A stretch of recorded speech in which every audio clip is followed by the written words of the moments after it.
Well, hello everyone. Welcome to SUFCtv. I've got a special interview today with football writer Mark Carruthers. Before this interview starts, by the way, these are the views of Mark Carruthers and myself, and not those of the board at Sutton United FC. Just get that in there.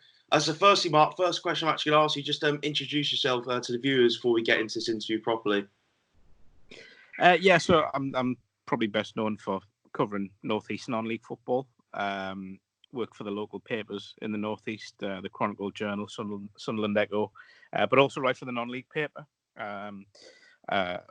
Most weeks I'll have something in the non-league paper, which, to be fair to them, are doing a great job at the moment, given everything that's going on.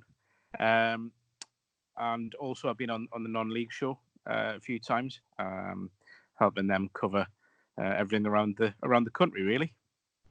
Cool. So first of all, I'm going to take you back to March the 13th, where the decision was made for the National League to continue to play their games that weekend. We had the likes of our very own centre-back Louis John come out not in favour of it, and also Barra manager Ian Evatt, top of league at the moment in the National League, came out not in favour of it either. What was your view of that at the time?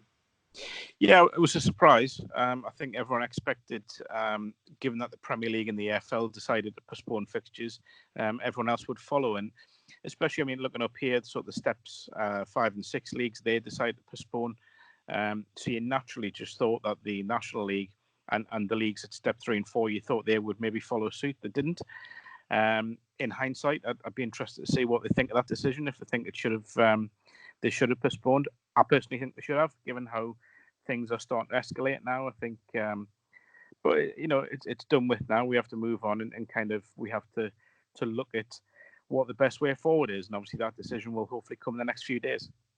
I'm just looking at the financial situation. We had Dagenham Redbridge managing director Steve Thompson come out and say the National League may need up to 20 million from the government, and Barnet put non-playing staff on notice. And also, you mentioned non-league paper. They put out a very powerful headline saying, we need you to the government and the rest of the top leagues. So that's good. That's going to be something that definitely all the non-league clubs are going to think about regarding the financial situation. Yeah, I think businesses in any walk of life are facing major challenges at the moment. You look at the government have put out a package to try and help businesses around the country. We shouldn't forget, as much as we love football clubs and as much as it is a sport, they are still run as businesses, and they should hopefully be able to get some support from the government, from the authorities, and be able to see themselves through this crisis. We don't know how long it's going to go on for, so that support has to be in place for the medium and long term, I think, because when we get through this, I should say, there's still going to be a recovery period, and clubs need support. And obviously, you said you're based up in North East. Can you give us an insight on the view that what the North East non-league clubs are thinking about everything at the moment? Yeah, everyone's kind of facing their own challenges. There are clubs that are, what I would say, I'll pay tribute to a few clubs that have come out, the likes of South Shields, the likes of Spennymoor and Darlington, and even down to the Northern League at Step 6 with Heaton Stannington. They've told supporters that they'll be there for them, that if they need food delivered, they can get people out to do that to them. I know Heaton Stannington, on the day that the games were postponed, they gave all their match day food to a local food bank. So it's great to see that community spirit. It's probably not a surprise in non-league football, is it really? Because I think there's more of a community spirit in non-league than there is higher up the pyramid, and that's kind of been matched up here. In terms of where we go from now, obviously it looks as if the steps 3, 4, 5, and 6 seasons are being ended as they are. The decision will come of whether we finish the season based on points per game, or if it's just going to be ended as it is and voided. That's not a decision I would want to make, but there's kind of just everyone just waiting to find more information about that.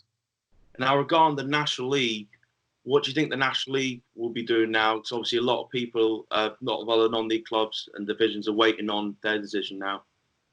Yeah, there's a report this morning, I think, in the national press that the National League have chosen to end the season. It hasn't been confirmed yet, so we are, as we speak, we are still waiting on further information on that. For me, I think points per game is possibly the best way to go, and then carry on with the restructure throughout the leagues. They can still promote, they can still relegate. But I do have some sympathy for the National League because they're waiting on the EFL, who are waiting on the Premier League, who are waiting on the UEFA. So it's kind of a sad state of affairs because non-league football are kind of finding out where they lie in the pyramid. We are waiting on other people to make decisions before the National League and the FIDA leagues can finalise their decisions.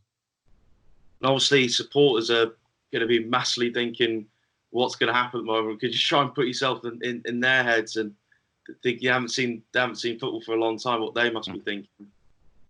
It's frustrating. It's really frustrating because I think it's 2 weeks since my last game, and it's very rare that I've gone 2 weeks during a season without being at a game.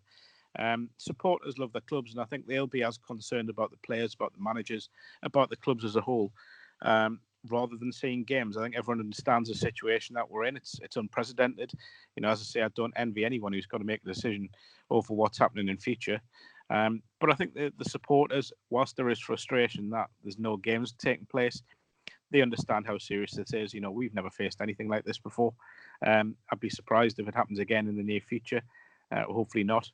But I think that the supporters understand. But the sooner we get back to playing football, the better.